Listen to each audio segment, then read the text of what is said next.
everyone, Kat here, your favorite ginger bibliophile. I hope y'all doing really well, and I hope you're in the mood for a grim tale, because that's what we've got for you today. But if that's not your thing and you're looking for the puppies and the bunnies, or just some reviews from some other genres, check the description box down below. I got you. But today we're going to continue trying to read through this whole big chunkster, which is like a 4-year project if I only read one a week, but that's okay. that just means I have to keep this channel going for a while. And just keep swimming, just keep swimming. Yeah, it's a grim tale, but we're gonna try to be happy because even though you're not gonna see this on Monday, it's the weekend. I got to sleep. Little man is sleeping now.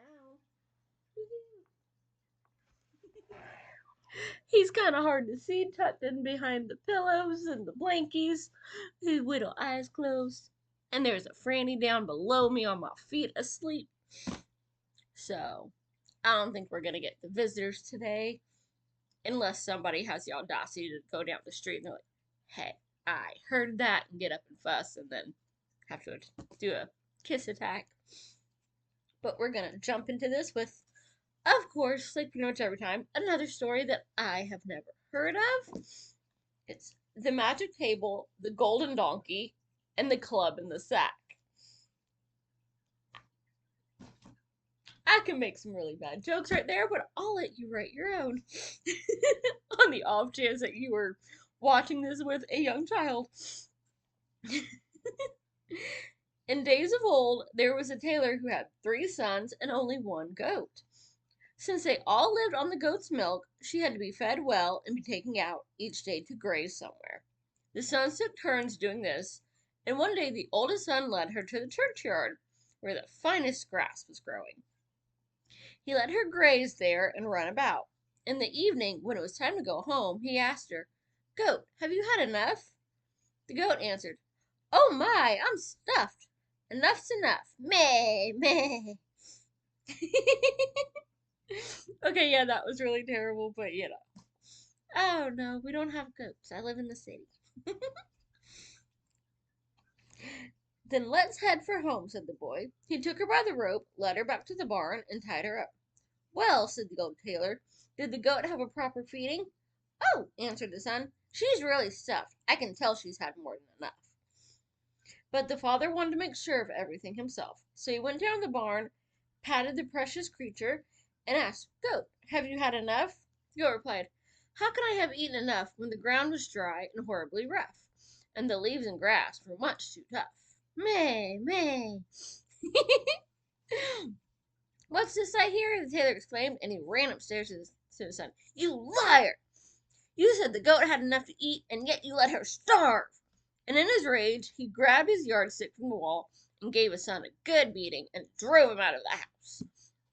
The next day, it was his second son's turn, and he chose a place near the garden hedge where only the very best grass was growing, and the goat combed it clean. In the evening, when the son wanted to go home, he asked, Goat, have you had enough? The goat answered, Oh my, I'm stuffed. Enough's enough. Yeah, I'm not doing it again. I can't give a straight face, and I'm pretty sure y'all ain't gonna enjoy it either. Then let's head for home, said the boy, and he pulled her home and tied her up in the barn. Well, said the tailor, did the goat have a proper feeding? Oh, answered the son, she's really stuffed. I can tell she's had more than enough. Since the tailor did not trust his son, he went down to the barn and asked, Goat, have you had enough? The goat replied, How can I have eaten enough when the ground was dry and horribly rough, and the leaves and grass were much too tough? You know. That godless scoundrel, the tailor screamed. How could he let such a good creature starve? And he ran out and grabbed his yardstick and beat his second son out of the house. Now it was his third son's turn, and he wanted to do a good job. He looked for bushes with the finest leaves and let the goat eat them. In the evening, when he wanted to go home, he asked, Goat, have you had enough? The goat answered, Oh my, I'm stuffed. Enough's enough. Lying goat. Then let's head for home, said the boy. He led her into the barn and tied her up. Well, the old tailor said, the goat have a proper feeding. Oh, she's really stuffed. I can tell she's had more than enough. Since the tailor did not trust him, he went downstairs and asked, "Goat, have you had enough?" The wicked animal replied, "How can I have eaten enough when the ground was dry and horribly rough, and the leaves and grass were much too tough?" "Oh, you pack of liars!" the tailor exclaimed. "One as devious and unreliable as the next. You're not going to make a fool of me any more." And in his rage, he lost control of himself, ran upstairs, and gave his third son such a terrible beating with his yardstick that the boy ran out of the house. Now the old tailor was alone with his goat. The next morning he went down into the barn, petted the goat, and said, "Come, my dear little goat, I shall take you out to graze." He took her by the rope and led her to the green hedges, clusters of yarrow, and to other things that goats like to eat. "This time you can eat to your heart's content," he said, and let her graze till evening. Then he said, "Goat, have you had enough?" The goat answered, "Oh my, I'm stuffed. Enough's enough." "Then let's head for home," said the tailor, and he led her into the barn and tied her up. Just as he was about to leave, he turned around once more and said, "Now you've really had enough for once." The goat was just as ornery to him as usual and cried out, "How can I have eaten enough when the ground was dry and horribly rough, and the leaves and grass were much too tough?" When the tailor heard that, he was stunned and realized he had driven his sons away without cause. "Mm-hmm. Just you wait," he exclaimed, "you ungrateful creature. Sending you away would be much too mild a punishment for you. I'm going to brand you so you'll never be able to show your face among honest tailors any more." He ran upstairs in great haste, fetched his razor, lathered the goat's head, and shaved it as smooth as the palm of his hand. And since he had thought the yardstick would do good for her, he got out his whip and gave her such a thrashing that she leapt high into the air and dashed away. When the tailor was all alone in his house, he fell into a great depression and wished his sons were there again. But no one knew where they had gone. Meanwhile, his oldest son had been taken on as an apprentice with the carpenter. He worked hard and learned diligently, and when the time came for him to depart and begin his travels as a journeyman, the master gave him a little table that did not appear to be anything special, and was made out of ordinary wood. However, it had one good quality. Whenever one put it down and said, "Table, be covered," it would immediately be covered by a clean tablecloth, and on it would be a plate with a fork and a knife, and dishes with roasted and stewed meat, as much as there was room for on the table, and a large glass of sparkling red wine to tickle one's throat. The young journeyman thought, "That's enough to keep you going for the rest of your life." Naturally, his spirits were high as he set out on his travels in the world. He did not care whether an inn was good or bad, or whether he would find something to eat there or not. If he had no desire to stop at an inn, he just went into a field, a forest, or a meadow, wherever he liked. Then he took the little table off his back, set it down before him, and said, "Be covered!" In seconds, everything his heart desired was there. It's a pretty nice deal. At length he decided to return to his father in the hope that his father's anger might have subsided, and that he might be glad to see him with the magic table. Now, it happened that on his way home he stopped at an inn which was filled with guests. They greeted him warmly and invited him to sit down and eat with them. Otherwise, he would have trouble getting something to eat so late. "No," said the carpenter, "I don't want to take away from your last few morsels. Instead, I'd prefer you to be my guests." They all laughed and thought he was joking with them. But he set up his little table in the middle of the room and said, "Table, be covered." Within seconds, the table was covered with much better food than the innkeeper could have produced, and the guests inhaled the lovely aroma with their nostrils. "Help yourselves, dear friends," said the carpenter. When the guests realized he meant it, they did not have to be asked twice. They drew up their seats, pulled out their knives, and plunged in bravely. What astonished them was that a new dish appeared by itself as soon as one dish became empty. The innkeeper stood in the corner and watched everything without knowing what to say. But he thought, "I could certainly use a cook like that in my business."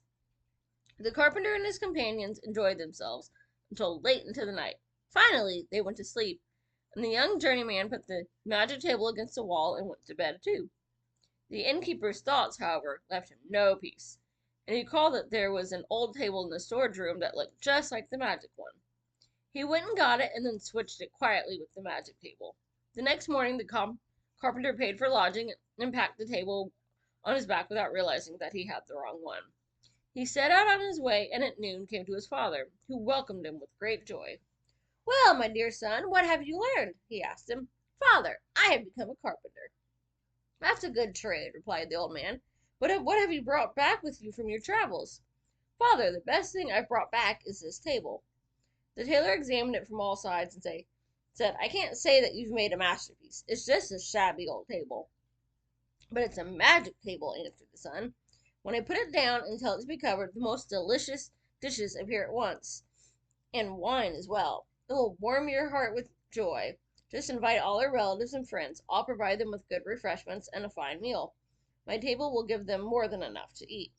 When the company was assembled, he set the table in the middle of the parlor and said, Table, be covered. But the table did not move an inch. It remained just as bare as an ordinary table that cannot understand speech.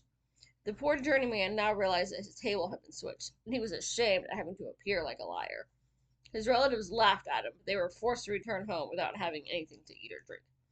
His father got out his sewing material again and resumed working, while the son found a job with the master. The second son had gone to a miller to serve an apprenticeship.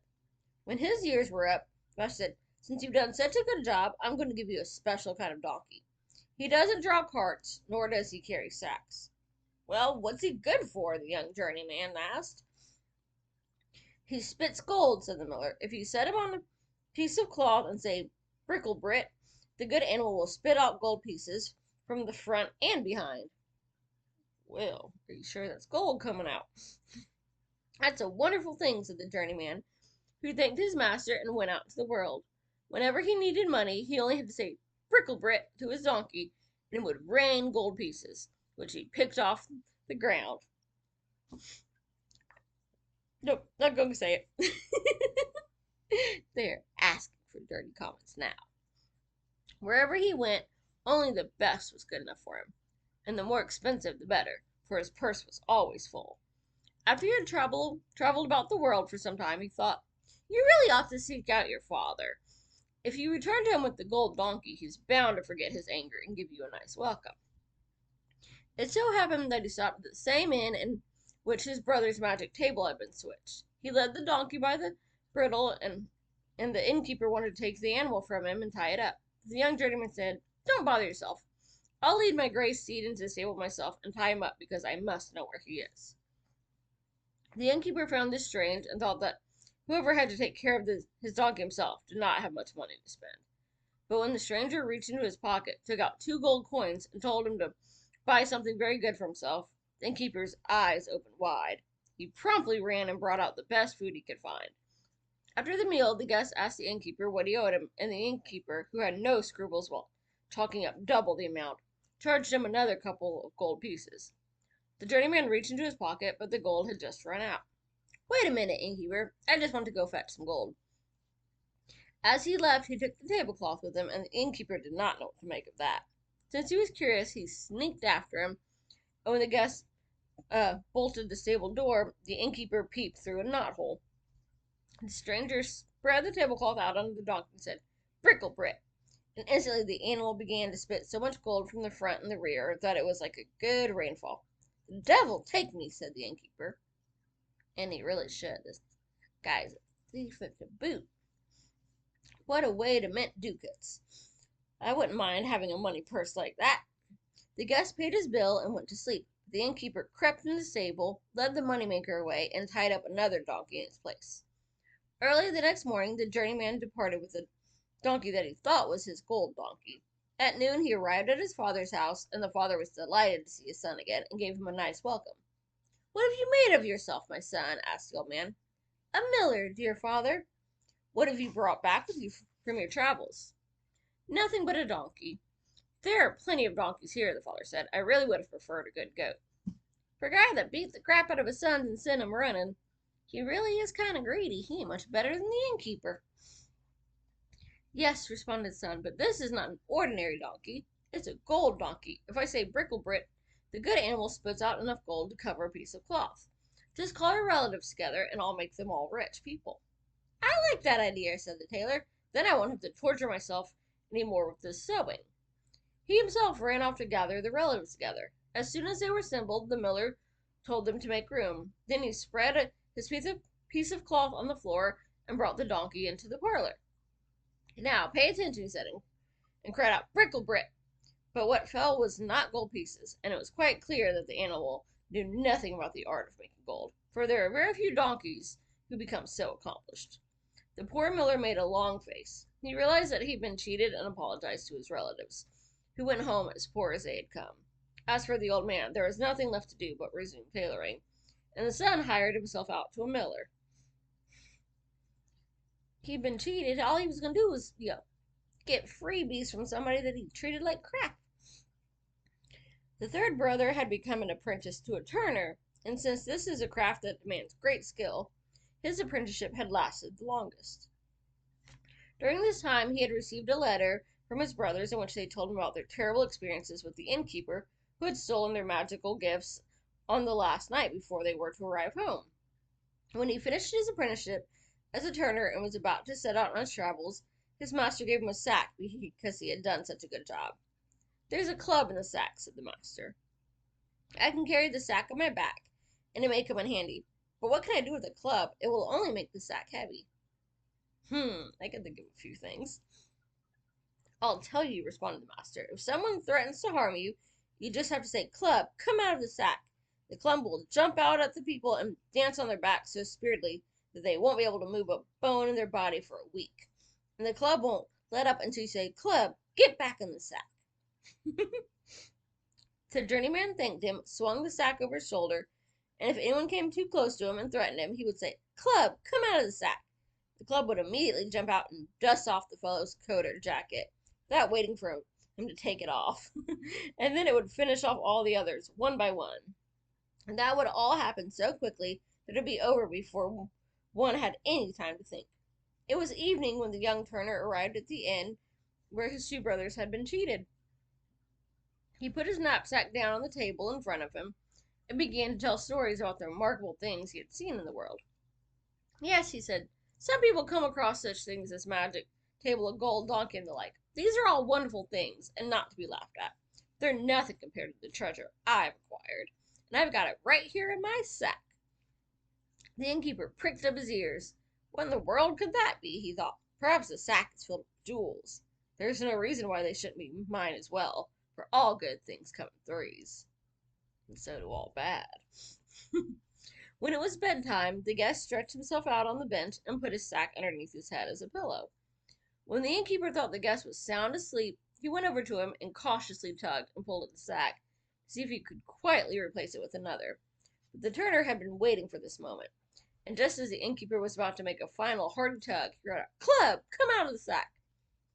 Immediately the club jumped out of the sack and beat the innkeeper all over his body until the seams of his clothes burst. The innkeeper screamed for mercy, but the louder he screamed, the harder the club beat in rhythm on his back until the innkeeper eventually fell to the ground exhausted. Then the turner said, If you don't give me the magic table and gold donkey, the dance will soon begin again. Oh no, the innkeeper exclaimed. I'll gladly return everything you just have that cursed hobgoblin crawl back into the sack. Mercy shall prevail over justice this time, said the journeyman, but you'd better watch your step in the future. Then he cried out, Club, get back in the sack. The next morning, the turner took the magic table and the gold donkey, then continued his journey home to his father. The tailor was delighted to see him again and asked what he had learned in foreign countries. Dear father, I have become a turner. That's a craft that demands a lot of skill, said the father. What have you brought back with you from your travels? A precious thing, dear father, a club and a sack. What? Exclaimed the father. A club? That's not worth the trouble. You can chop off a club from any old tree. But not this kind, dear father. If I say, Club, come out of the sack, the club will come out and start dancing vigorously on anyone who threatens me. The club won't stop until the person is lying on the ground and begging for mercy. You see, this club has helped me get back the magic table and the gold donkey that the thieving innkeeper stole from my brothers. Now, I want you to invite both of them and all of our relatives, for I'm going to provide them with food and drink and fill their pockets with gold as well. Although the old tailor did not entirely believe him, he gathered all the relatives together. The turner spread out a piece of cloth in the parlor, led the gold donkey inside, and said to his brother, Now, dear brother, speak to him. The miller said, Bricklebrit. Within seconds there were gold pieces pouring out onto the cloth, as though there had been a sudden thunderstorm. Moreover, the donkey did not stop until they all had more than they could carry. I can tell from the look on your face that you would have liked to have been there too. Then the turner fetched the table and said, "Now, dear brother, speak to it." No sooner did the carpenter say, "Table, be covered," than it was covered and offered an abundance of the finest dishes. Never in his life had the tailor enjoyed such a meal as the one held in his house that day. All the relatives stayed late into the night, and they were merry and happy. The tailor locked up his needle and thread and his yardstick and flat iron in a cupboard, and lived with his sons in joy and splendor. But whatever happened to the goat that was to blame for the tailor's driving out his three sons? Let me tell you. She was so ashamed of her bald head that she ran to a foxhole and crawled inside. When the fox came home, a pair of eyes glared at him out of the darkness. He became so frightened that he ran away. When he encountered the bear, he looked so upset that the bear said, "What's the matter, Brother Fox? Why are you making such a face?" "Oh," answered Red Fox, "a gruesome beast is sitting in my cave, and he glared at me with fiery eyes." "Well, we'll soon be rid of him," said the bear, and he went to the cave and looked inside. But when he saw the fiery eyes, he too was struck by fear. He wanted nothing to do with the gruesome beast and took off. Soon he met the bee, and when the bee noticed that the bear was looking very pale, she said, "Bear, why are you so miserable? What's happened to your good spirits?" "It's easy for you to talk," the bear responded, "but there is a gruesome beast with glaring eyes in Red Fox's house, and we can't drive him out." "I feel sorry for you, Bear," said the bee. "You and the fox barely acknowledge me when you see me, because I'm such a poor, weak creature. Still, I think I can help you." She flew into the foxhole, landed on the goat's smooth-shaven head, and stung her so hard that the goat leaped up, screaming, "Meh, meh!" Couldn't resist, and ran like mad out into the world. And to this day, nobody knows what has become of her. Sound like the father got away without even apologizing, but everybody else kind of got a little smack up for their cruelty. So, hopefully you enjoyed that one. It was definitely longer than the average, but we'll have fun with that one and see what comes next week. Bye. Happy reading.